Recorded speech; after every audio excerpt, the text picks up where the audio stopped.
Vi byder velkommen til uge 36, som blandt andet bød på en afslutning af Googles Core Update fra august, nyt om indeksering af billeder, samt en e-commerce undersøgelse frem mod efterårets højtider. Vi giver dig her et overblik. Vi starter med Googles august 2024 Core Update, som nu er færdigudrullet efter cirka 3 ugers tid. Opdateringen har ramt bredt globalt og har forbedret den overordnede kvalitet af søgeresultaterne ved at fremme værdifuldt, brugercentreret indhold frem for indhold, der kun er optimeret til søgemaskiner. Virksomheder, der oplever ændringer i sine placeringer, opfordres til at fokusere på langsigtede forbedringer gennem fokus på indhold. Googles råd er nemlig fortsat det samme. Sørg for, at indholdet giver reel værdi for brugerne, samt at det laves og optimeres løbende fra måned til måned. Google understøtter nu AVIF-billeder i Search og Google Images på tværs af flere platforme. AVIF, et next-gen billedformat, giver væsentligt bedre komprimering end JPEG og PNG, hvilket reducerer filstørrelser med op til 50%. Dette hjælper med at forbedre indlæsningstider og Core Web Vitals score, specifikt Largest Contentful Paint, og hurtige indlæsningstider kan også øge Googles crawl-effektivitet og forbedre SEO-resultater. AVIF-billeder er automatisk indekserbare og kræver ingen særlige handlinger fra hjemmesideejere, hvilket gør det til en værdifuld tilføjelse til optimeringsstrategien.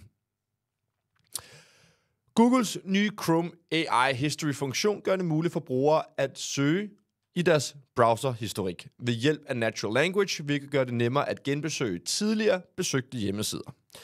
Denne funktion går ud over traditionelle URL og titelsøgninger ved at analysere sideindhold, inklusive billeder, for at fremhæve relevante resultater. Denne AI-drevne funktion fremhæver vigtigheden af at udvikle sig ved at fokusere mere på brugercentreret indhold og nøgleord, der matcher brugerens hukommelse, frem for udelukkende at optimere til søgemaskiner. Det understreger samtidig AI's stigende rolle i webnavigation og SEO som helhed. Googles John Müller har givet et nyttigt tip til favicons i søgeresultater. Det bygger på at sørge for, at favicons ser tiltalende ud, når de beskæres til en cirkel. Selvom dette råd ikke er en del af Googles officielle dokumentation, kan det hjælpe med at få hjemmesider til at skille sig mere ud i søgeresultaterne.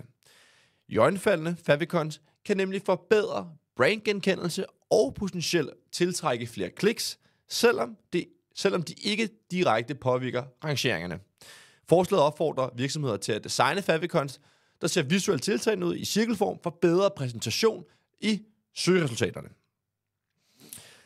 En nylig WooCommerce-undersøgelse afslører vigtige e-commerce-strategier for efterårets samt vinterens højtider i 2024, især for Black Friday og Cyber Monday.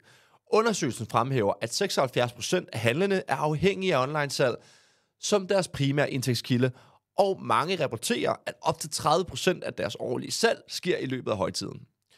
De bedste strategier inkluderer at øge lagerbeholdning, marketingindsats, kampagner og optimering af sin hjemmeside. De mest effektive kanaler er her organisk søgning og e-mail marketing. Tidlig forberedelse er her afgørende for succes i den konkurrenceprægede periode. Vi slutter af med Googles John Müller, som har forklaret, hvorfor blokerede sider via Robots.txt stadig kan blive indekseret. Hvis en side er blokeret for crawling, kan Google ikke se noindex metatagget, hvilket kan føre til indeksering baseret på links. Han beroligede her hjemmesideejere med, at sådanne indekserede sider ikke påvirker normale søgeresultater for brugerne, og råder folk til ikke at bekymre sig om sidens resultater, da de ikke afspejler Googles almindelige indeksering. Korrekt brug af noindex uden blokering via Robots.txt anbefales dog for bedre kontrol. Ønsker du at vide mere om, hvad der sker på søgemaskinen, eller blot holde dig opdateret på SEO, så subscribe til vores nyhedsbrev og kanalen her, så giver vi dig de vigtigste nyheder, når de kommer.